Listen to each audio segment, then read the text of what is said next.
Halo Sobat Sabi, Small Act Big Impact. Ada satu statement yang mengatakan demikian. You cannot stop the wave, but you can learn to surf. Kita tidak bisa menghentikan ombak besar, tapi bagaimana kita bisa belajar dengan surfing yang baik terhadap ombak besar tersebut. Hari ini kita ingin belajar dari kisah seorang gadis kecil. Ada anak kecil atau gadis kecil, masih seumuran TK, dia akan bermain dengan teman-temannya. Tapi ketika dia hendak keluar rumah, dia melihat di jendela rumahnya ada seekor lalat. Lalat tersebut terbang-terbang di kaca jendela itu. Dia berterbang, bahkan mengeluarkan suara layaknya seekor lalat. Dia mengeluarkan suara dengan gerakannya.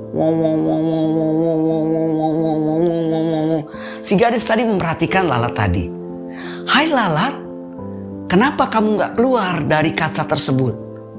Lihat, di kanan dan kirimu itu jendela terbuka. Ayo ke sana, kamu bisa terbang bebas. Tapi lalat tadi tidak mengerti bahasa anak kecil. Maka dia terus terbang di kaca tersebut. Sementara teman-teman si gadis kecil tadi sudah memanggil duluan untuk bermain. Ayo Clara, kita main. Dan si gadis kecil tadi segera berlari menghampiri teman-temannya. Sampai waktunya siang hari tiba. Dan disitulah mama atau ibu dari gadis kecil tadi mulai memanggil anaknya. Clara sayang, waktunya makan. Ayo kita makan dulu. Si gadis kecil Clara tadi menghampiri mamanya dan akan makan siang. Namun dia penasaran dengan lalat yang masih di jendelanya. Dia kembali menengok ke jendela tersebut. Ternyata lalatnya masih ada. Dan lalat tadi masih bernyanyi. Walaupun tidak sekeras yang tadi pagi dia dengar. Dia saksikan lalatnya. Wow, wow, wow. Si gadis tadi masih berpikir dan mengatakan dengan suara yang keras, hai lalat, lihat kananmu. Bergeserlah ke kanan. Itu ada pintu dari jendela ini. Lihat lalat. Sementara dia sedang ngajak bicara lalat tadi, yang notabene lalat tidak tahu bahasa tersebut. Mama gadis kecil tadi memanggil, cepatan Clara kita makan. Dan akhirnya makanlah gadis kecil tadi. Setelah makan seperti layaknya anak-anak kecil yang lain, dia mesti cuci kaki, cuci tangan, dan disuruh istirahat tidur siang oleh mamanya.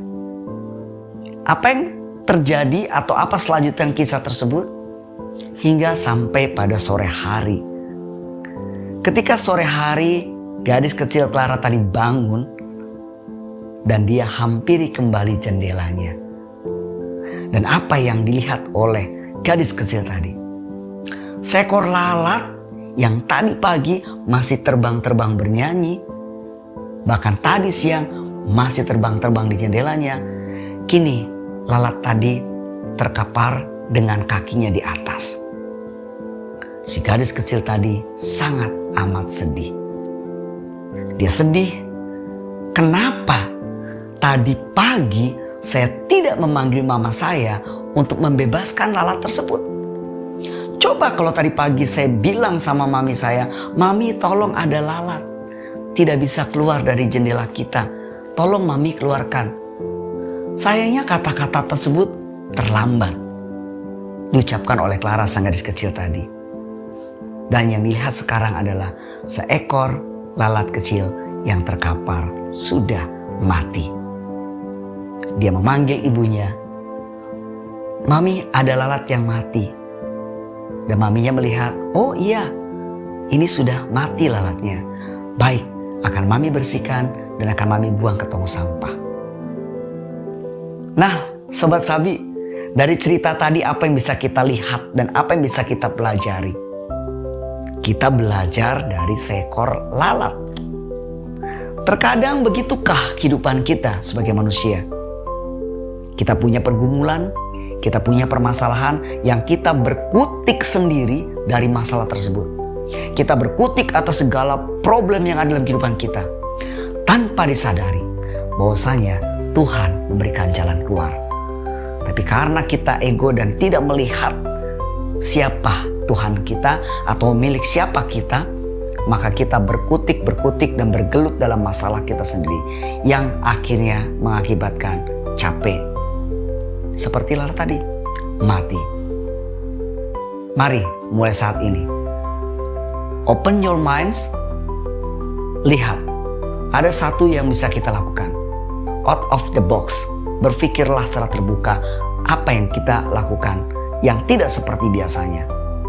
Karena di tengah-tengah kesulitan kita, di tengah-tengah pergumulan kita, di tengah-tengah masalah kita, ada jalan keluar yang dikasih oleh Tuhan. Selamat menemukan way out kita, dan selamat berpikir out of the box. God bless you.